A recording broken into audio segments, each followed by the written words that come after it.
আমরা দেখতে পাচ্ছি এসএন ব্যানার্জি রোড ধরে বিজেপির যে মিছিল সেই মিছিল এগিয়ে যাচ্ছে। তাদের যাওয়ার কথা হচ্ছে পুরসভার বড় ৬ অর্থাৎ হক বিল্ডিং এর কাছে, কিন্তু তাদেরকে যে জায়গাটা পুলিশ আটকে দেওয়ার চেষ্টা করছে, যে জায়গাটা করা হয়েছে নির্দিষ্ট তাদের জন্য, সেটা হচ্ছে কলকাতা পুরসভার যে মেন বিল্ডিং রয়েছে তার পাশেতেই এই মুহূর্তে আমরা দেখতে পাচ্ছি যে বিজেপির এই মিছিল চলছে এবং তাতে লেখা রয়েছে যে we want CBI for garden reach, সেটা লেখা রয়েছে।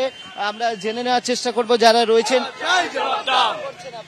আমরা মেয়রের ইস্তিফা দাবি করছি, কেন ওনার ওই বিধানসভা আর ওনার এই বিধানসভাতে এত ইলিগাল কনস্ট্রাকশন আছে কি আপনি ভাবতে পারবেন না। ওনার নেতৃত্বে পুরো পিকনিক গার্ডেন, পুরো ইন্টালি দিকে বাটিয়া ব্রুজ, ওইখানে এত ইলিগাল কনস্ট্রাকশন। এইটা আর কি চাইছেন? We want CBI. আমরা একটাই কথা স্মরণ করতে চাই, ছোট করে বলছি, আজ থেকে 10 মাস আগে এই ববি হাকিম কাঁদতে কাঁদতে জেলে যখন যাচ্ছিল বলেছিল কলকাতার মানুষকে আমার সেবা করার সুযোগ দিল না। এটা কি সেবা করার নমুনা? এখনো পদত্যাগ জমা দিলেন না, পদত্যাগ করুন।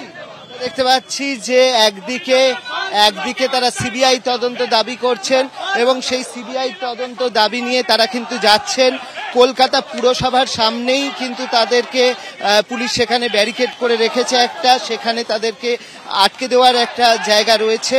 আপনারা দেখুন, একেবারে গার্ডেন রিচের আজহার মোল্লা বাগানে 5 ফুটের ওপর 5 তলা বাড়ি এভাবেই উঠেছে। পুরসভার নজর এড়িয়ে কিভাবে সম্ভব হলো এই অবৈধ নির্মাণ? মেয়র বলছেন আমি কি করে বলবো, কি করে হলো? একেবারে দায় এড়িয়ে এমনই মন্তব্য করেছেন মেয়র ফেরাদ হাকিম।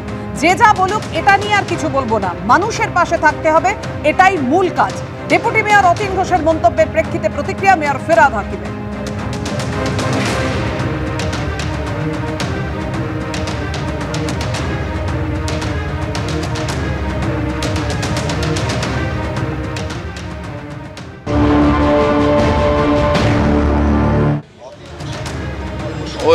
ওই যে যা করুক এটা নিয়ে এখন আমি আর কিছু বলবো না।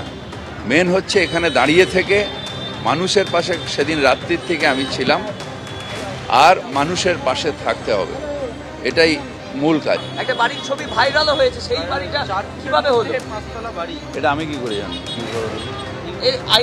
আমি এখন রেস্কিউ অপারেশন আছি, রেস্কিউ অপারেশন করবো। আমি আইনের হাতে নিয়ে বসে নেই যে সব আমার কাছে আছে। প্রথমে বাম আমলের ঘাড়ে দোষ চাপিয়েছিলেন, অবৈধ নির্মাণ মানতে চাননি, তারপর সামাজিক ব্যাধি বলেছিলেন কি করে দূর করবো, এবার বলছেন আমি কি করে বলবো, কি করে হলো, এমনই মন্তব্য করেছেন মেয়র ফেরাদ হাকিম। আর তাই নিয়ে শুরু হয়েছে রাজনৈতিক চর্চা। বিরোধীদের কি বক্তব্য দেখুন।